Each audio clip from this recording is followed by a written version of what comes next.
Halo sahabat, apa kabar? Salam jumpa. Kembali Anda simak Jatim News Today untuk edisi hari ini, Jumat 31 Desember 2021. Beragam informasi terupdate untuk seputar Jawa Timur akan segera kita simak bersama. Di antaranya nanti akan kita ikuti informasi dari Bondowoso. Selama tahun 2021 ada kenaikan kasus kriminal sebanyak 33% dan didominasi curanmor. Tentunya dengan beragam informasi menarik lainnya. Dan sahabat, seperti biasanya Jatim News Today juga kami siarkan secara serentak di beberapa LPPL, yakni Suara Sidoarjo, Suara Gresik, Suara Madiun, Persada Blitar, RGR Tulung Agung, Mardika Bondowoso, dan Ralita Pamekasan.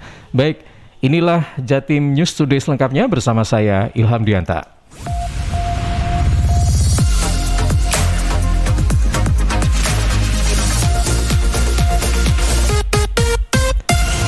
Ya, sahabat, sebagai informasi pertama dalam Jatim News Today edisi kali ini kita coba simak BMKG Malang memprediksi turun hujan saat tahun baru dan berpotensi cuaca ekstrim sampai Maret 2022. Informasi selengkapnya kita simak laporan dari Saiful Afandi, Kantor Berita Antara.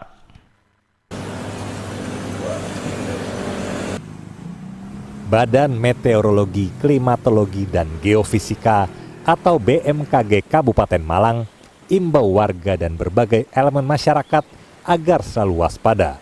Pasalnya, sejak Agustus lalu hingga Maret 2022 nanti, di wilayah kota Kabupaten Malang, Kota Batu, dan bahkan Jawa Timur akan dilanda cuaca ekstrim. Angin kencang dan hujan dengan intensitas tinggi akan terjadi, yang berakibat adanya pohon tumbang, angin puting beliung, banjir, dan bahkan hujan es.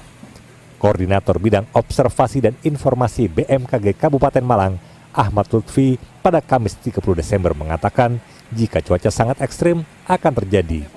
Hal tersebut mengacu kepada salah satu hasil pos pantau BMKG yang mendeteksi dalam 1 hingga 2 jam intensitas hujan di angka 66 mm.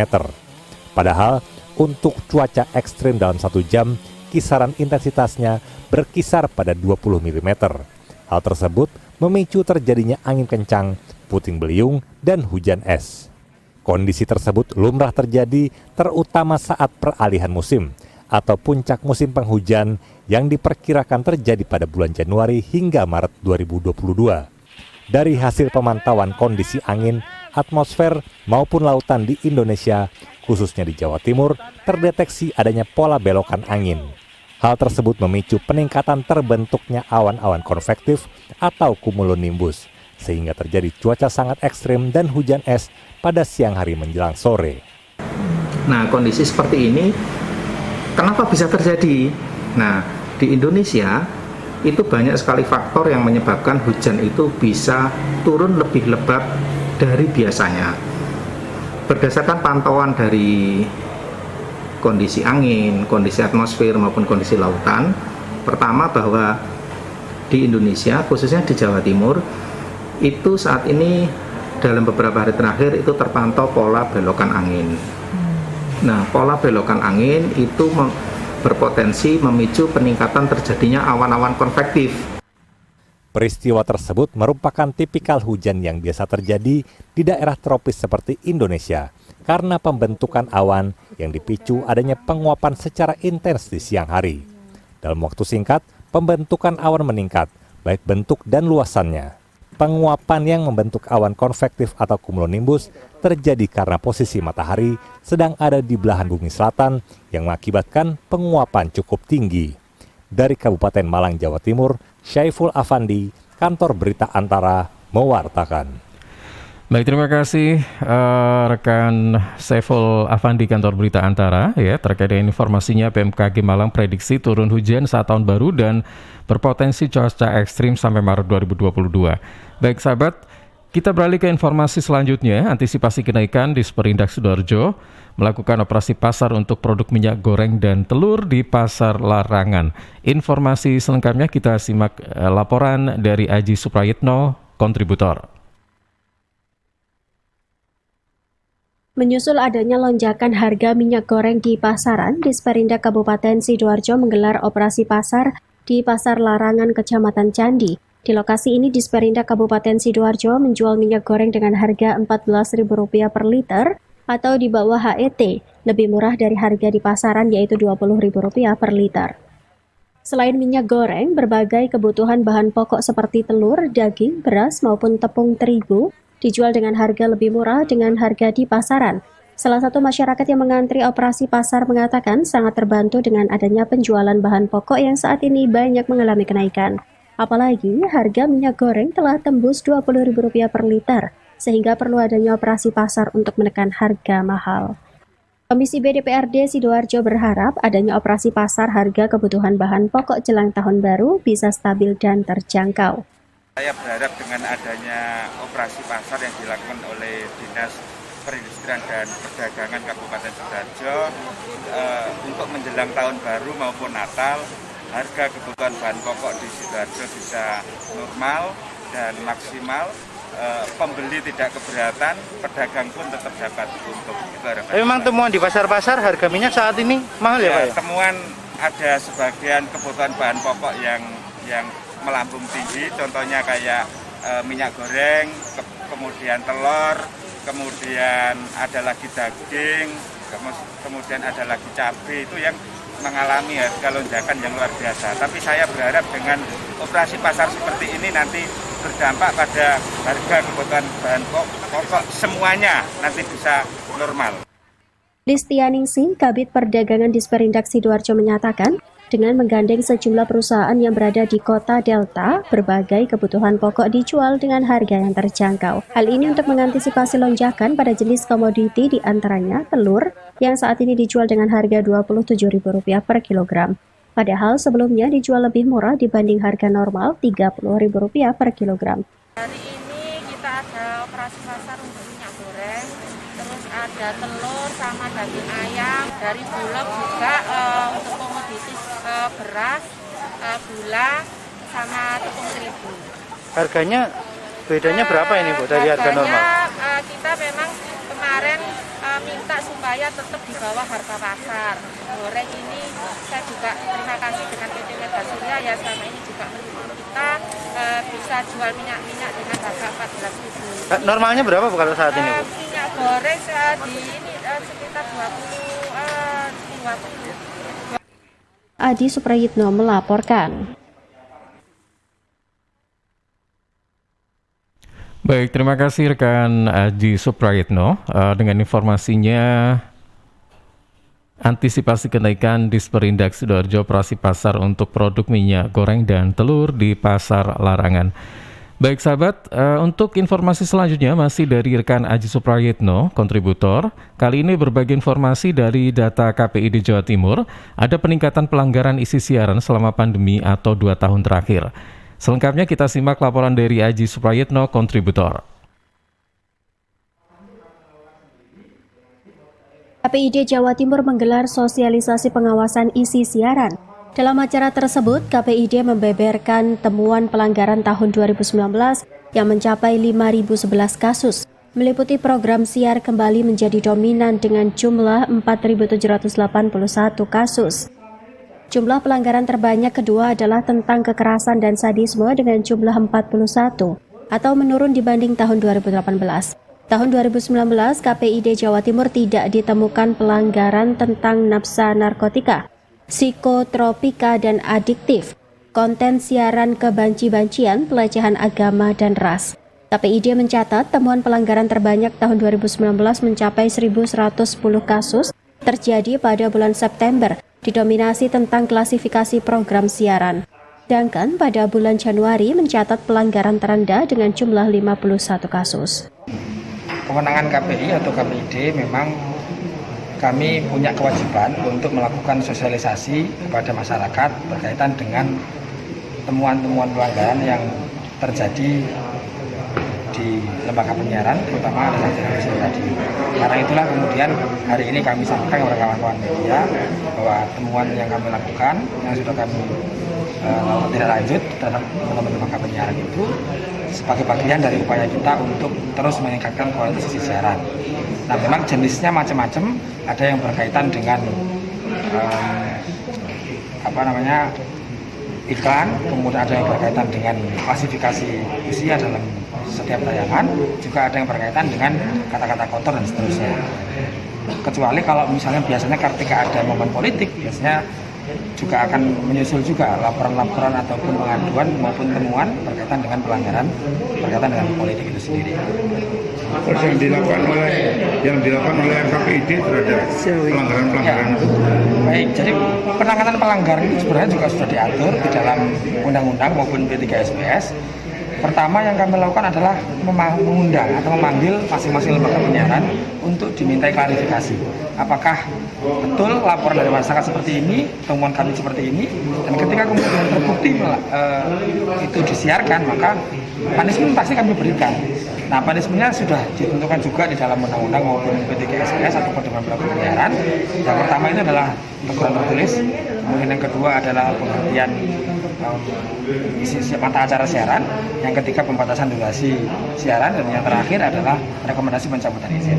Nah, selama ini kami dari KPID biasanya berhenti di level teguran sama penghentian mata acara, karena biasanya teman-teman itu sudah sadar dan punya pemahaman yang sama untuk menjaga siaran ini sehingga tidak sampai pada rekomendasi pencabutan izin.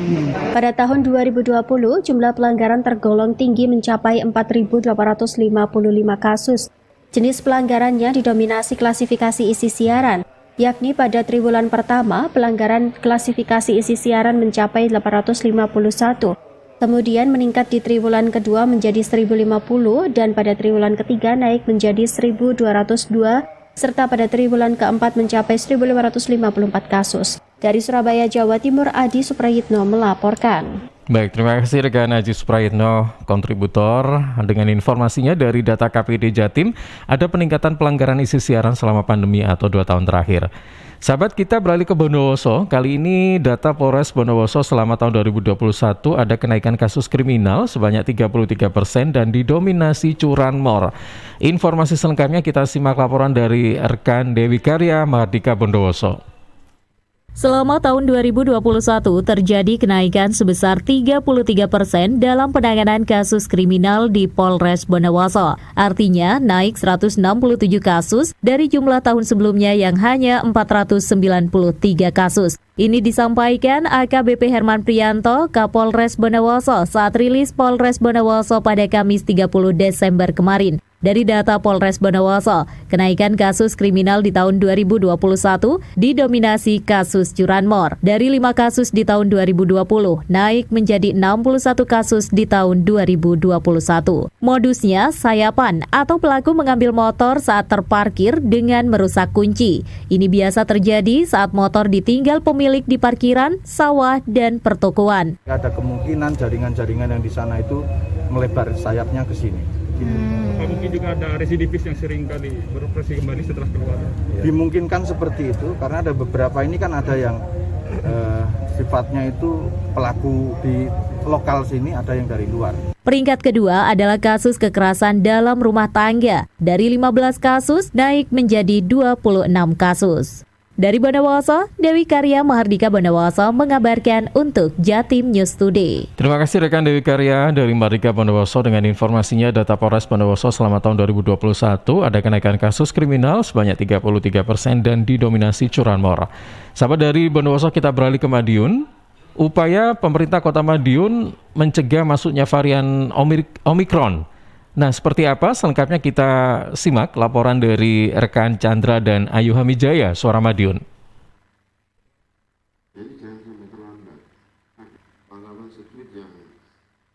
Jumlah kasus COVID-19 varian Omikron di Indonesia terus bertambah.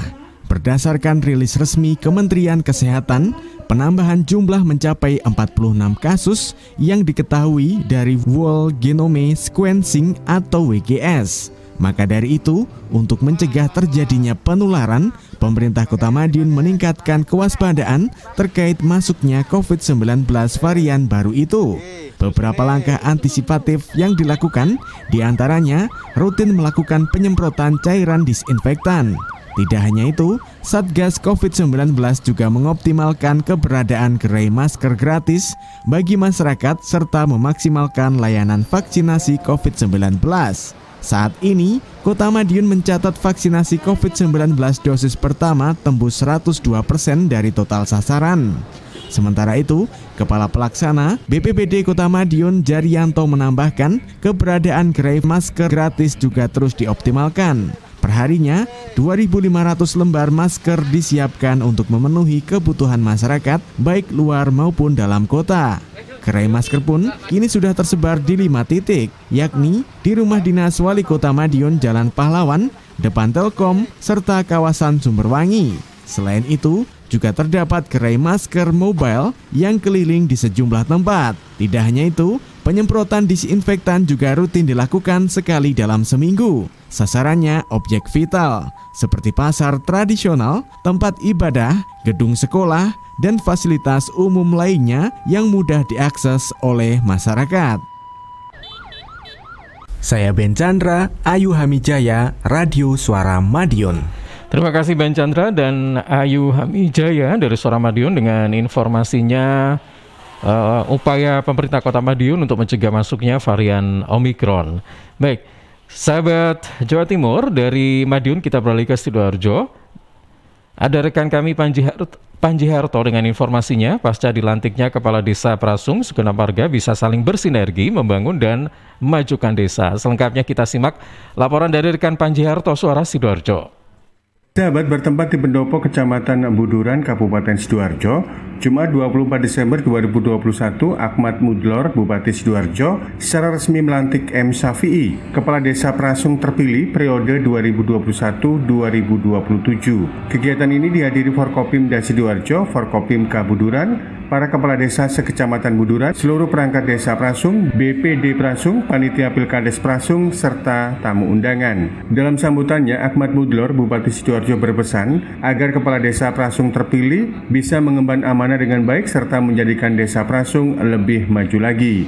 Sekali lagi saya ucapkan selamat kepada Haji Muhammad Syafi'i. Semoga bisa mengabdi kepada desanya dengan baik. Semoga bisa mengayomi, menjadi bapak bagi seluruh warganya, karena yang menjadi kepala desa itu pasti putra terbaik Prasung. Tetapi saya harapkan cuma satu, adanya pelantikan ini tidak perlu dilebihkan, agar kemudian semua elemen yang di desa itu bisa langsung gabung nyekrut jadi satu untuk membangun desa Prasung lebih baik lagi. Betul ya? Pasca dilantik, M. Syafi'i, Kepala Desa Prasung terpilih, mengajak semua warga setempat bersatu dalam memajukan desa Prasung, serta tidak ada lagi kubu-kubuan antara pendukung dan bukan pendukung dirinya. Setelah pelantikan ini, saya harapkan semua masyarakat desa Prasung, baik pendukung saya atau pendukung yang lainnya, mohon bersatu padu untuk membangun desa Prasung demi kesejahteraan masyarakat desa Prasung. Satu dengan yang lainnya, yang sudah ya sudah. Sahabat, perlu diketahui pelaksanaan Pilkades Prasung akhir 2020 lalu sempat alami kendala karena gugatan dari satu di antara calon kepala desa. Akhirnya pada 28 November 2021, Pilkades Prasung bisa dilaksanakan dengan aman dan lancar. Demikian Panji Harto, Suara Sidoarjo. Terima kasih rekan Panji Harto dari Suara Sidoarjo dengan informasinya pasca dilantiknya Kepala Desa Prasung, segenap warga bisa saling bersinergi membangun dan majukan desa. Sahabat, informasi terakhir kita coba simak informasi terbaru dari Blitar. Capaian retribusi ujikir di Kabupaten Blitar lampaui target. Informasi selengkapnya kita simak laporan dari rekan Fatan Hadi dan Risma Erina, Persada Kabupaten Blitar. Capaian retribusi ujikir atau pengujian kendaraan bermotor tahun 2021 di Kabupaten Blitar dipastikan melebihi target. Berdasarkan data dari Dinas Perhubungan Kabupaten Blitar hingga 30 Desember 2021, realisasinya sudah mencapai 120% lebih. Kepala Dinas Perhubungan Kabupaten Blitar Budi Kusumarjaka mengatakan target retribusi ujikir tahun ini senilai 1,3 miliar rupiah. Data hingga 30 Desember 2021 sudah tercapai 1,6 miliar rupiah. Menurutnya, selain kesadaran masyarakat melakukan uji kendaraan yang semakin baik, capaian ini tak lain juga buah keberhasilan atas upaya melakukan peningkatan pelayanan. Penguji kendaraan bermotor saat ini tidak perlu menunggu lama karena pelayanan sudah dilakukan dengan cepat dan berkualitas. Begitu masuk, ini sudah pakai alat semuanya, mulai dari pengecapan lampu, terus bagaimana dia mengeluarkan karbon dioksida ini juga terukur. Lalu di sini terkait dengan understell, ya, termasuk teror dan sebagainya diuji, sehingga pelayanan-pelayanan ini dengan sistem robotik ini memudahkan kita untuk percepatan di dalam pelayanan, sehingga target kita, potensi kita ini bisa meningkat. Tak hanya itu, alat-alat yang dimiliki juga semakin bertambah dengan berbasis online, termasuk pembayaran. Jika dulu masih menggunakan manual dan antri, sekarang sudah menggunakan QRIS. Dari Blitar, Fatan Hadi mengabarkan. Baik, terima kasih rekan Risma Erina dan Fatan Hadi, Persada Kabupaten Blitar dengan informasinya capaian retribusi ujikir di Kabupaten Blitar lampaui target.